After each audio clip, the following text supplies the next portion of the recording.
गुरुर्ब्रह्मा गुरुर्विष्णु गुरुर्देवो महेश्वर गुरु साक्षात् परं ब्रह्म तस्मै श्री गुरुवे नमः तस्मै श्री गुरुवे नमः तस्मै श्री गुरुवे नमः।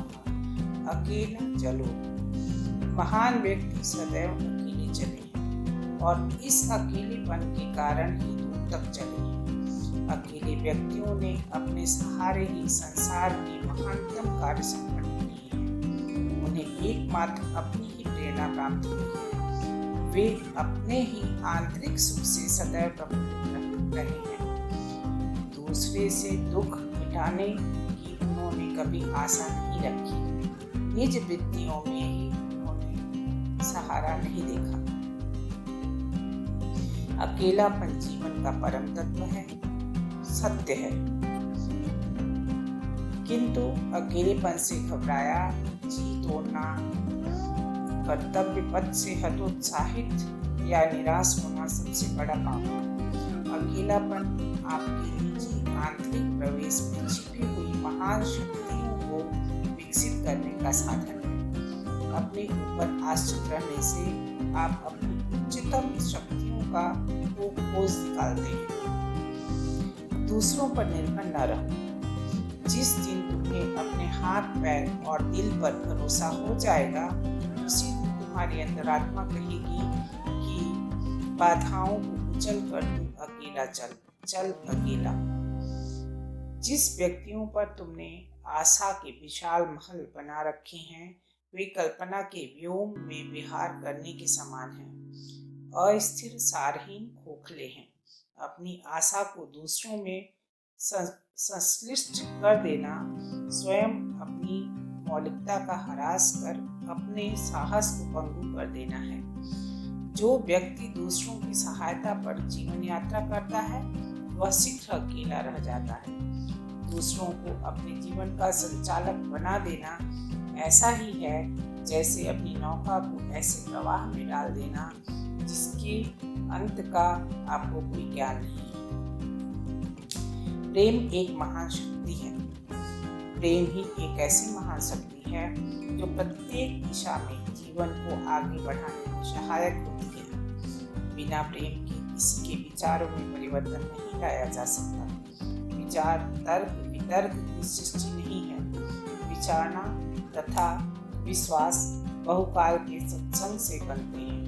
अधिक समय की संगति का ही परिणाम प्रेम है। इसलिए विचार, धारणा अथवा विश्वास प्रेम का विषय है। यदि हम दूसरों पर विजय प्राप्त करके उनको अपनी विचारधारा में बहाना चाहते हैं, उनके दृष्टिकोण को बदलकर अपनी बात मनवाना चाहते हैं, तो प्रेम का सहारा लेना चाहिए। तर्क और बुद्धि हमें आगे नहीं बढ़ा सकती।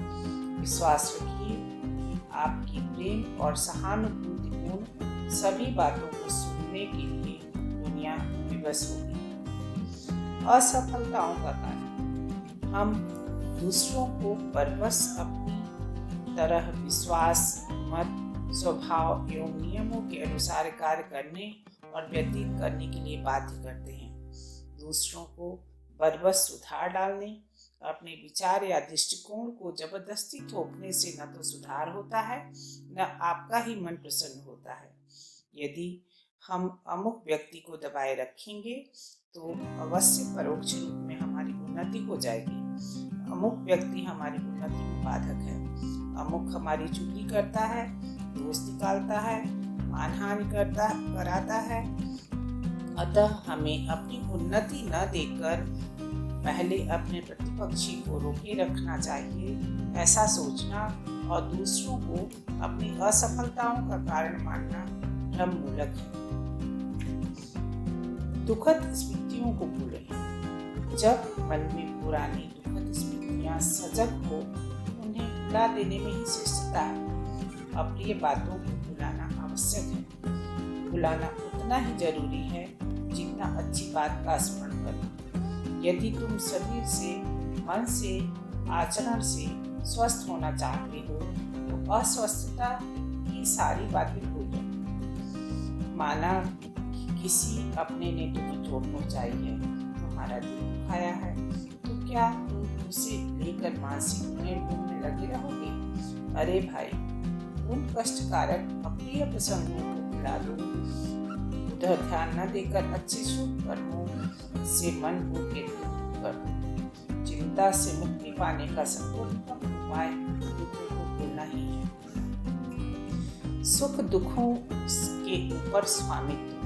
तुम सुख दुख की अधीनता छोड़ उनके ऊपर अपना स्वामित्व स्थापन करो और उसमें जो कुछ उत्तम मिले उसे लेकर अपने जीवन को नित्य नया रसयुक्त बनाओ। जीवन को उन्नत करना ही मनुष्य का कर्तव्य है, इसलिए तुम भी उचित समझो सो मार्ग ग्रहण कर इस कर्तव्य को सिद्ध करो। प्रतिकूलताओं से डरोगे नहीं और अनुकूलता ही को सर्वस्व मानकर बैठे रहोगे तो सब कुछ कर सकोगे। जो मिले उसी से शिक्षा ग्रहण कर जीवन को उच्च बनाओ। यह जीवन ज्यों-ज्यों उच्च बनेगा त्यों-त्यों आज जो तुम्हें प्रतिकूल प्रतीत होता है वह सब अनुकूल दिखने लगेगा और अनुकूलता आ जाने पर दुख मात्र की निवृत्ति हो जाएगी। बोलिए कम, करिए अधिक, हमारी कोई सुनता नहीं। कहते कहते थक गए और सुनने वाले कोई सुनते नहीं, अर्थात उन पर कुछ असर होता ही नहीं। मेरी राय से इसमें सुनने वाले से अधिक दोष कहने वाले का है। कहने वाले करना नहीं जानते, वे अपनी ओर देखिए। आत्मनिरीक्षण कार्य की शून्यता के साक्षी दे देगा। वचन की सफलता का सारा दारोमदार कर्मशीलता में है। आप चाहे बोले नहीं, थोड़ा ही बोले, पर कार्य में जुट जाइए। आप थोड़े ही दिनों में देखेंगे कि लोग बिना कहे आपको पीछे चले आ रहे हैं। अतः कहिए कम, करिए अधिक, क्योंकि बोलने का प्रभाव तो क्षणिक होगा और कार्य का प्रभाव स्थायी होता है। पौरुष की भूमिका साहस ने हमें पुकारा है। समय ने, युग ने, कर्तव्य ने, उत्तरदायित्व ने, विवेक ने, पौरुष ने हमें पुकारा है। यह पुकार अनसुनी न की जा सकेगी। आत्मनिर्माण के लिए, नवनिर्माण के लिए हम कांटों से भरे रास्तों का स्वागत करेंगे और आगे बढ़ेंगे। लोग क्या कहते हैं और क्या करते हैं, इसकी चिंता कौन करे? अपनी आत्मा ही मार्गदर्शन के लिए पर्याप्त है। लोग अंधेरे में भटकते हैं, भटकते रहें। हम अपने विवेक की प्रकाश का अवलंबन कर स्वतः आगे बढ़ेंगे। कौन विरोध करता है, कौन समर्थन, इसकी गणना कौन करे? अपनी अंतरात्मा, अपना साहस अपने साथ है और वही करेंगे जो करना है। अपने जैसे सजग व्यक्तियों के लिए उचित और उपयुक्त है। पुरुषार्थ की शक्ति, सुधारवादी तत्वों की स्थिति और भी उपहासास्पद है। धर्म, अध्यात्म, समाज एवं सामाजिक राजनीतिक क्षेत्रों में सुधार एवं उत्थान के नारे जोर जोर शोर से लगाए जाते हैं, पर उन क्षेत्रों में जो हो रहा है, जो लोग कर रहे हैं, इसमें कथनी और करने के बीच जमीन आसमान जैसा अंतर देखा जा सकता है। ऐसी दशा में उज्जवल भविष्य की आशा धीमी ही होती चली जाती है।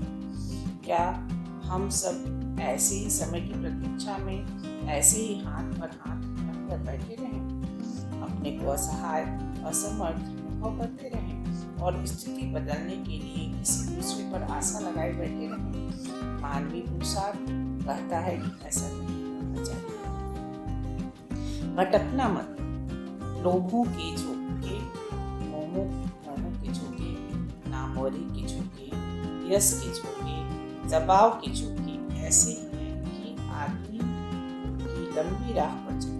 को लंबी राह पर चलने के लिए मजबूर कर देते हैं और कहां से कहां तक घसीट के ले जाते हैं। हमको भी घसीट ले गए होते तो सामान्य आदमियों को घसीट ही ले जाते हैं।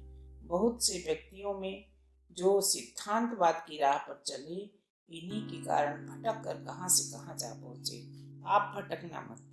आपको जब कभी भटकन हो जाए तो आप अपने उस दिन को, उस समय की मनस्थिति को याद कर लेना जबकि आपके भीतर से श्रद्धा का एक अंकुर उगा था। उसी बात को याद रखना कि परिश्रम करने के प्रति जो हमारी उमंग और तरंग होनी चाहिए, इसमें कमी तो नहीं रह गई है। लगन और श्रम का महत्व। लगन आदमी के अंदर हो तो 100 गुना काम कर लेती है। इतना काम करा लेती है कि हमारे काम को देखकर आपको आश्चर्य होगा। इतना साहित्य लिखने से लेकर इतना बड़ा संगठन खड़ा करने तथा तक इतनी क्रांति करने के लिए, इतने आश्रम बनाने के लिए जो काम शुरू किए हैं वे कैसे हो गए? यह लगन और श्रम।